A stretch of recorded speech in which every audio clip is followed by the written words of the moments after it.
Hello everyone, welcome back to our course, namely Intermediate English or English 2. Selamat datang kembali di mata kuliah kita, mata kuliah Bahasa Inggris 2 atau mata kuliah Intermediate English. And now we are going to have a topic to discuss, namely multiple clauses, adverbial clause. Topik yang akan kita bahas pada pertemuan hari ini adalah terkait dengan multiple clause, yakni adverbial clause.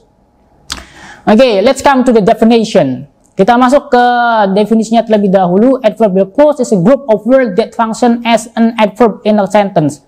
Bahwa adverbial clause di sini adalah gabungan kata yang memiliki fungsi sebagai adverb dalam sebuah kalimat.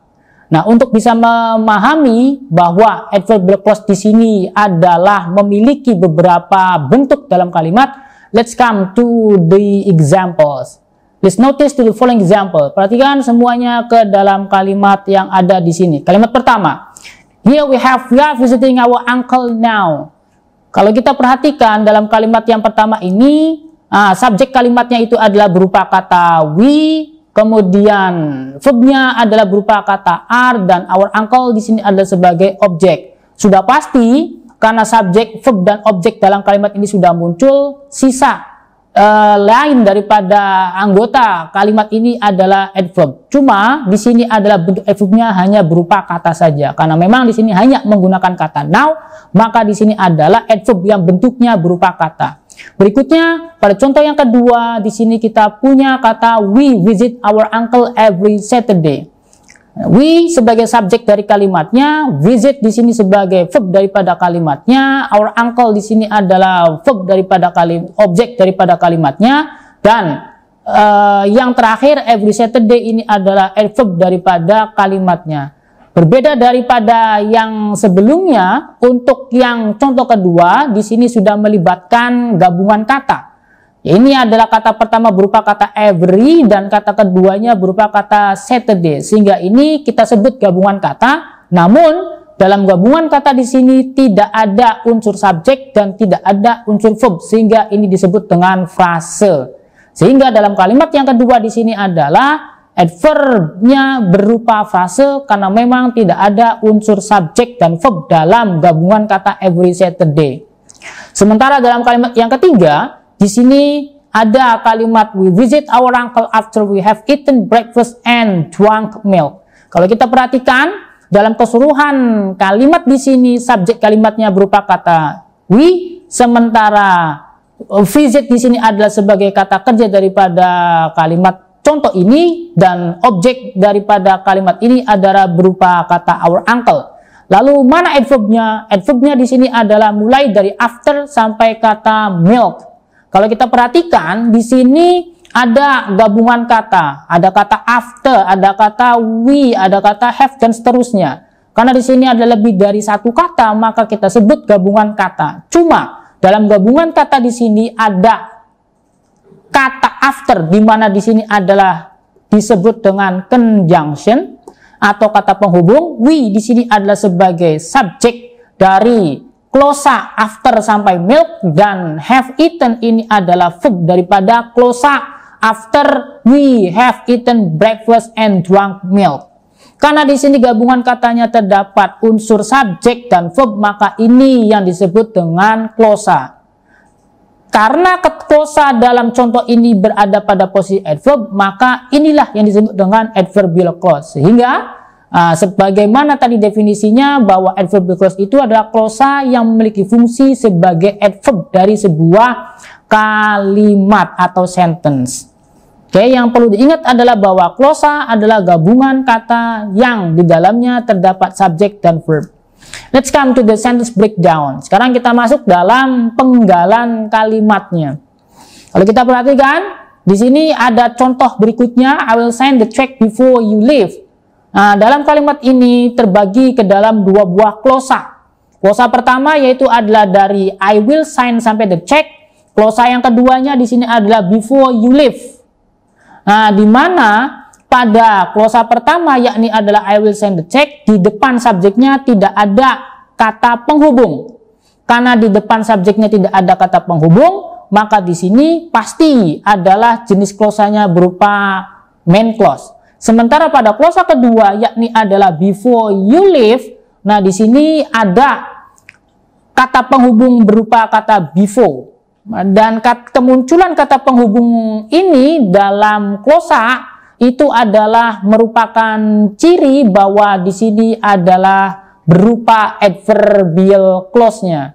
Setelah kata penghubung before, di sini muncul kata subjek, yaitu adalah you, dan berikutnya kata live, di mana dia adalah sebagai verb atau kata kerjanya.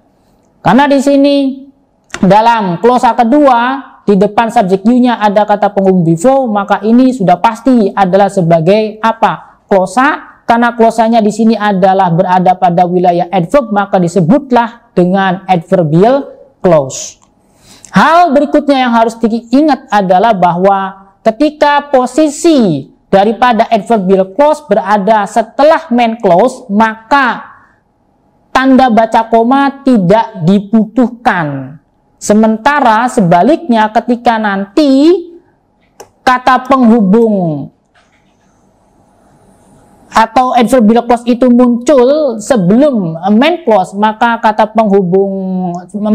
kata tanda baca koma di sini harus dimunculkan. Seperti yang ada dalam kalimat yang berikut ini, before you leave, I will sign the check. Nah, kita lihat di sini ada kata before you leave, I will sign the check, di mana klosa before you leave di depan subjek you-nya di sini ada kata penghubung atau connector before, maka di sini adalah sebagai adverbial clause-nya.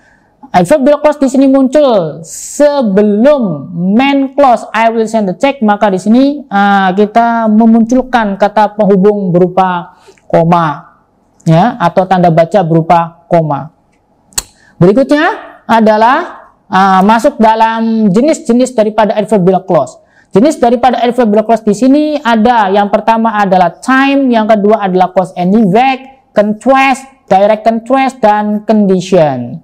Time di sini adalah menunjukkan jenis adverbnya berupa waktu, di mana kata penghubungnya di sini menggunakan after, before, when, while, dan seterusnya. Secara umum biasanya di sini adalah menunjukkan waktu sebagaimana jenisnya time. Sementara jenis yang kedua di sini adalah cause and effect. Di sini adalah maknanya makna untuk memunculkan alasan, cause and effect, ya.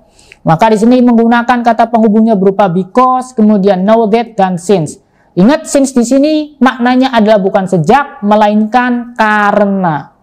Berikutnya contrast. Contrast di sini adalah bahwa makna yang dimunculkan untuk jenis adverbial clause contrast ini adalah pertentangan. Dan di sini kata penghubungnya menggunakan even, though, although, ya, kemudian even though itu sendiri.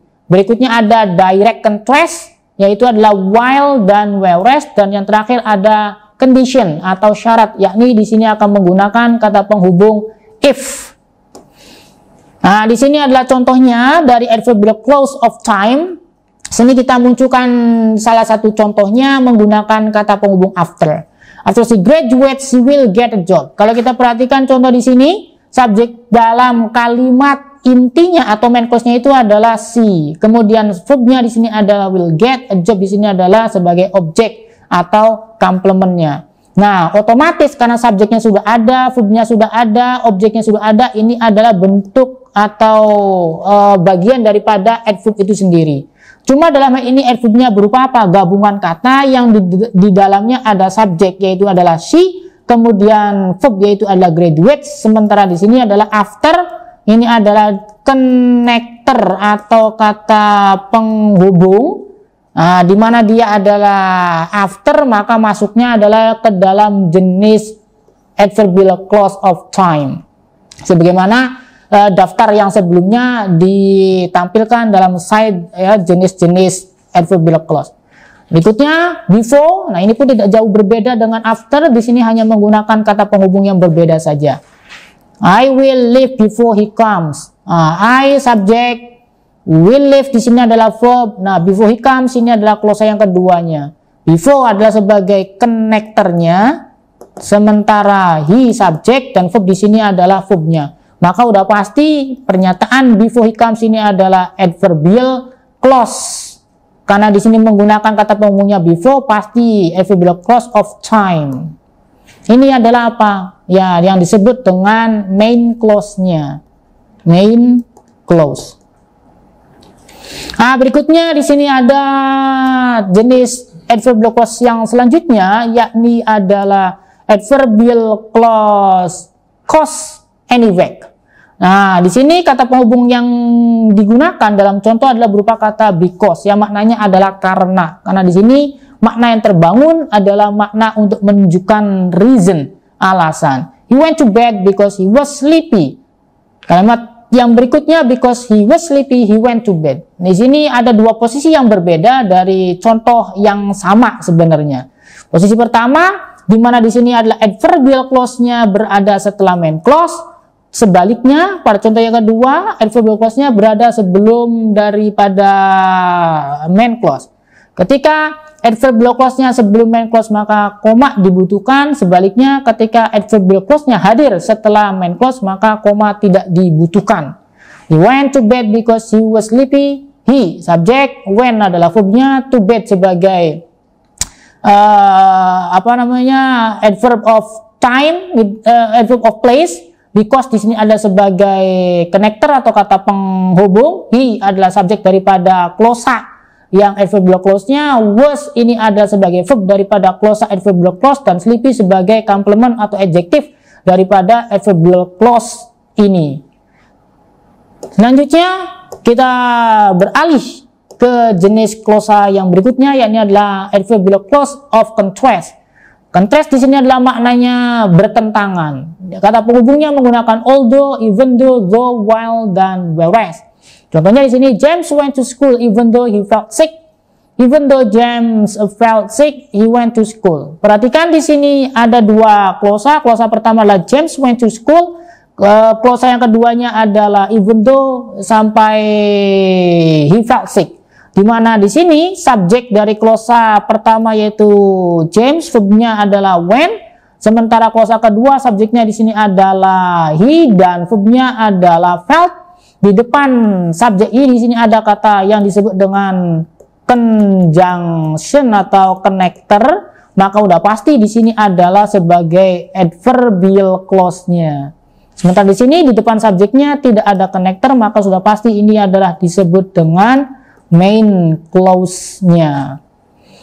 Posisi daripada adverbial clause muncul setelah main clause, maka tidak ada koma. Sebaliknya dalam contoh yang ini, di sini ada kemunculan daripada adverbial clause-nya di sini adalah sebelum main clause, maka kita butuh atau muncullah tanda baca koma di situ sebagai pemisah di antara keduanya. Berikutnya adalah condition atau syarat. Kata penghubung yang digunakan di sini adalah menggunakan if, ya, penandanya di situ. Contohnya, if it rains, the street get wet. Nah, kalau kita perhatikan di sini main clause-nya adalah the street get wet. Kenapa disebut sebagai main clause? Karena dalam pernyataan ini subjek the street ini adalah subjek dari pernyataan the street get wet. Verbnya ini adalah di sini, ya, get. Sementara di depan subjek the street-nya di sini tidak ada kata penghubung, maka ini sudah pasti main clause. Sebaliknya, dalam contoh ini pernyataan if it rains di sini adalah kita lihat subjeknya berupa it dan verbnya adalah rain. Di mana di depan subjek it-nya di sini ada kata if, yakni adalah connector atau conjunction, maka jelas di sini adalah sebagai adverbial clause of condition karena menggunakan kata penghubung if. Baik, rekan-rekan mahasiswa semuanya, barangkali ini adalah materi topik yang bisa saya sampaikan terkait dengan adverbial clause. Terima kasih atas segala perhatiannya. Terima kasih. Assalamualaikum warahmatullahi wabarakatuh. Sampai jumpa di pertemuan berikutnya.